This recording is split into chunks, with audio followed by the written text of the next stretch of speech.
मैं हो गई जितिया का कथा सुनने के लिए, पूजा करने के लिए तैयार। अब नीचे जाऊंगी कथा सुनूंगी और पूजा करूंगी जितिया का। नीली वाला साड़ी पहनी है।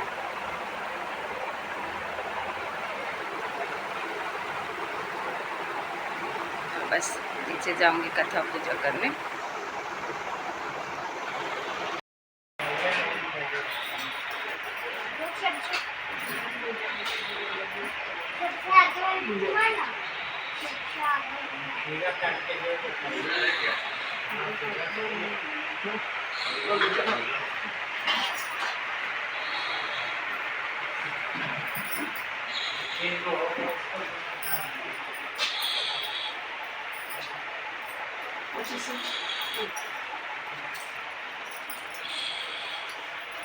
और खीरा है क्या? इधर है तो इधर का भी नहीं।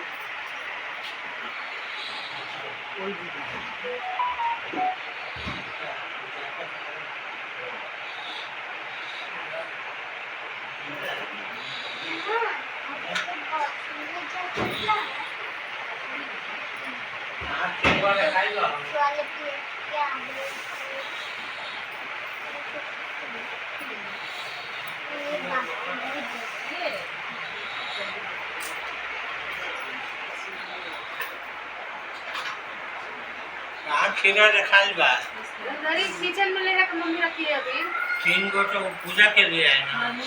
3 गो लोग लिए, लेकिन छूने के लिए सुबह में चाहिए। बाकी छूने वाला 3 गो तो अलग है। हाँ, बाकी सब बाकी कोई नहीं है, उसको वही 3 तो छूने वाला 1 किलो अलग था। नहीं, उसमें से 1 किलो में से वहाँ से अभी ले तो मम्मी ले रही उधर ही। अरे खीरा उसमें भी रखी थी ना। हाँ, वो जो हाथ में लक्ष्मी जी का खीरा नहीं डाला था।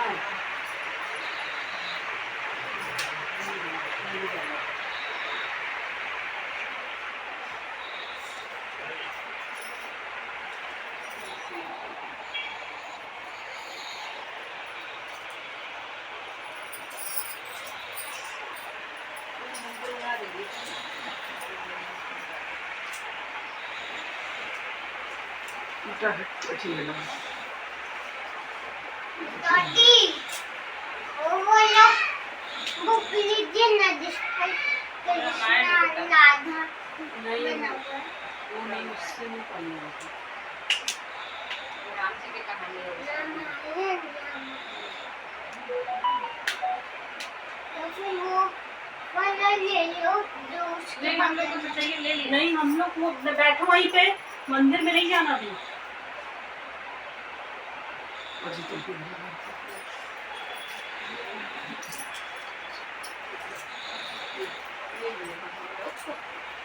कहाँ पे ले लो?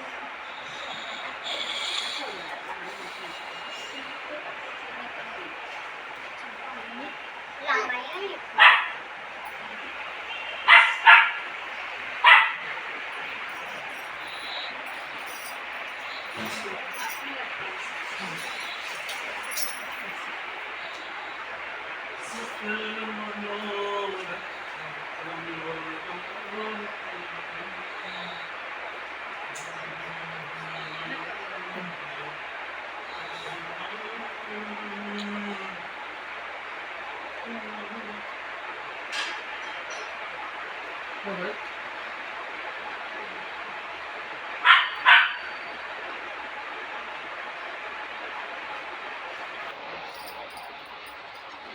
ले आओ, दादी का चश्मा ले आओ।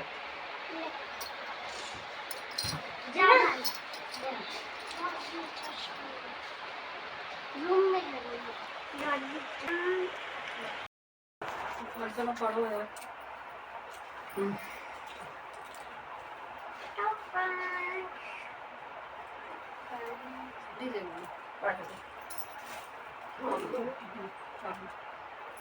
अथी से बोले जीतवा हम एक बार नौवीं सारण के निवासी ऋषियों ने संसार के कल्याण यार्थ सूत जी से पूछा, हे सूत, कराल कालिकाल में लोगों के बालक किस तरह दीर्घायु होंगे, सो कहिए। सूत जी बोले, जब द्वापर का अंत और कलयुग का आरंभ था, उसी समय बहुत सी शोकाकुल स्त्रियों ने आपस में सलाह की कि क्या इस कलयुग में माता के जीवित रहते पुत्र मर जाएंगे। जब वे आपस में कुछ निर्णय नहीं कर सकी, तब गौतम जी के पास पूछने के लिए गई। जब उसके पास पहुंची तो उस समय गौतम जी आनंद के साथ बैठे थे। उनके सामने जाकर उन्होंने मस्तक झुकाकर प्रणाम किया।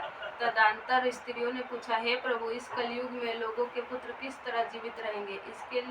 इसके लिए कोई व्रत या तप हो तो कृपा करके बताइए। इस तरह उनकी बात सुनकर गौतम जी बोले, आपसे मैं वही बात बताऊंगा जो मैंने पहले से सुन रखी है। गौतम जी कहा, जब महाभारत युद्ध का अंत हो गया और द्रोण पुत्र अश्वत्थामा के द्वारा अपने बेटे को मारा देखकर सब पांडव बड़े दुखी हुए, तो पुत्र के शोक से व्याकुल होकर द्रौपदी अपनी सखियों के साथ ब्राह्मण श्रेष्ठ धौम्य के पास गई और उनसे धौम्य से कहा, हे विप्रेंद्र, कौन सा उपाय करने से बच्चे दीर्घायु हो सकते हैं? कृपया करके ठीक ठीक कहिए। धौम्य जी बोले, सतयुग में सत्य वचन बोलने वाला, सदाचारण करने वाला समदर्शी जीवितवाहन नामक एक राजा था। एक बार वह अपनी स्त्री के साथ अपने ससुराल गया और वहीं रहने लगा। एक दिन आधी रात के समय पुत्र के शोक से व्याकुल कोई स्त्री रोने लगी, क्योंकि वह अपने बेटे के दर्शन से निराश हो चुकी थी। उसका पुत्र मर चुका था। वह रोती हुई कहती थी, हाय मुझ बूढ़ी माता के सामने मेरा बेटा मारा जा रहा है। उसका रुदन सुनकर राजा जीवितवाहन का तो मानो हृदय विदीर्ण हो गया। वह तत्काल उस स्त्री के पास गया और उससे पूछा, तुम्हारा बेटा कैसे मरा है? बूढ़ी ने कहा, गरुड़ प्रतिदिन आकर गांव के लड़कों को खा जाता है। इस पर दयालु राजा ने कहा, माता, अब तुम रो मत, आनंद से बैठो, मैं तुम्हारे बच्चे को बचाने का यत्न करूंगा। ऐसा कहकर राजा उस स्थान पर गया जहाँ गरुड़ आकर प्रतिदिन मांस खाया करता था। उसी समय गरुड़ भी उस पर टूट पड़ा और मांस खाने लगा। जब अतिशय तेजस्वी गरुड़ ने राजा की बाया अंग खा लिया, तो झटपट राजा ने अपनी दाहिना अंग फेरकर गरुड़ के सामने कर दिया। यह देखकर गरुड़ जी ने कहा, तुम कोई देवता हो? कौन हो तुम? मनुष्य तो नहीं जान पड़ते। अच्छा, अपना जन्म और कुल बताओ। पीड़ा से व्याकुल मन वाले राजा ने कहा, हे पक्षीराज, इस तरह के प्रश्न करना व्यर्थ है। तुम अपनी इच्छा भर मेरा मांस खाओ। यह सुनकर गरुड़ रुक गया और बड़े आदर से राजा के जन्म और कुल की बात पूछने लगे। राजा ने कहा, मेरी माता का नाम सैव्या और मेरे पिता का नाम शालिवाहन है। सूर्य वंश में मेरा जन्म हुआ है और जीवितवाहन मेरा नाम है। मन में राजा की दयालुता देखकर गरुड़ ने कहा, हे महाभाग, तुम्हारे मन में जो अभिलाषा है वो वर मांगो। राजा ने कहा, हे पक्षीराज, यदि आप मुझे वर दे रहे हैं तो वर दीजिए कि आपने अब तक जिन प्राणियों को खाया है वे सब जीवित हो जाए। हे स्वामी, अब से आप यहाँ बालकों को न खाएं और कोई ऐसा उपाय करें कि जहाँ जो उत्पन्न हो वो लोग बहुत दिनों तक जीवित रहें। धौम्य ने कहा कि पक्षीराज गरुड़ राजा को वरदान देकर स्वयं अमृत के लिए नागलोक चले गए। वहां से अमृत लाकर उन्होंने उन मरे मनुष्यों की हड्डियों पर बरसाया। ऐसा करने से सब लोग जीवित हो गए जिनको कि पहले गरुड़ ने खाया था। राजा के त्याग और गरुड़ की कृपा से वहाँ वालों का बहुत कष्ट दूर हो गया। उस समय राजा के शरीर की शोभा दूनी हो गई थी। राजा की दयालुता देखकर गरुड़ ने फिर कहा, मैं संसार के कल्याणार्थ और एक वरदान दूंगा। आज आश्विन कृष्ण सप्तमी से रहित शुभ अष्टमी तिथि है। आज ही तुमने यहाँ की प्रजा को जीवन दान दिया है। हे वत्स, अब से यह दिन ब्रह्मा हो गया है, जो मुक्ति भेद से विविध नामों से विख्यात है। वही त्रिलोक से पूजित दुर्गा अमृत प्राप्त करने के अर्थ में जीवित पुत्रिका कहलाएगी। सो इस तिथि को जो स्त्रियां उस जीवित पुत्रिका की और कुश की आकृति बनाकर हमारी पूजा करेगी, तो दिनों दिन उसका सौभाग्य बढ़ेगा और वंश की भी बढ़ती होती रहेगी। हे महाभाग, इस विषय में विचार करने की भी आवश्यकता नहीं है। हे राजन, सप्तमी से रहित और उदय तिथि की अष्टमी को व्रत करें, यानी सप्तमी तिथि अष्टमी जिस दिन हो उस दिन व्रत न कर शुद्ध अष्टमी को व्रत करें और नवमी में पारण करें। यदि इस पर ध्यान न दिया गया तो फल नष्ट हो जाएगी। और सौभाग्य तो अवश्य नष्ट हो जाएगा। जीवित वाहन को इस तरह का वरदान देकर गरुड़ बैकुंठ धाम को चले गए और राजा भी अपनी पत्नी के साथ अपने नगर को वापस चले गए। दादी तो हम द्रौपदी से कहते हैं, हे देवी, मैंने यह अतिशय दुर्लभ व्रत तुमको बताया है। इस व्रत को करने से बच्चे दीर्घायु होते हैं। हे देवी, तुम ये भी किताब पढ़ रही है पूजा पूर्वोत्तर का। विधि से यह व्रत और दुर्गा जी का पूजन करो तो तुम्हें अभिलाषित फल प्राप्त होगा। मुनिराज ध्रुव की बात सुनकर द्रौपदी के हृदय में एक प्रकार का कौतूहल उत्पन्न हुआ और पूर्ण निवासियों स्त्रियों को बुलाकर उनके साथ यह उत्तम व्रत किया।